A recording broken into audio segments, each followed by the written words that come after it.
యెహోషాపాతు ఎంత చక్కగా ప్రారంభించిన వాడు, ఎంత ఫూలిష్గా బిహేవ్ చేస్తాడని ఎవరు అనుకుంటారండి? మ్యారేజ్ అలయన్సెస్, ప్రియమైన వారులరా, దేవుడు ఇవన్నీ ఎందుకు రాసి పెట్టాడు తెలుసా తన గ్రంథంలో?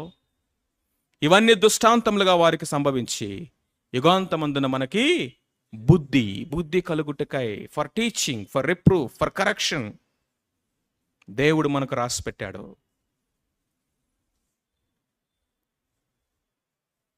ప్రభువా, ఇలాంటి గుంటలో మేము పడకుండా మాకు సహాయం చేయి.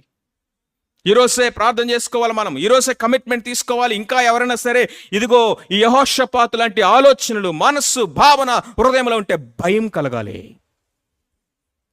కలగాలి. ప్రభువా, మా పిల్లల మీదకి దీవెన ఆశీర్వాదం కాదయ్యా, శాపాన్ని కుమ్మరిస్తాము.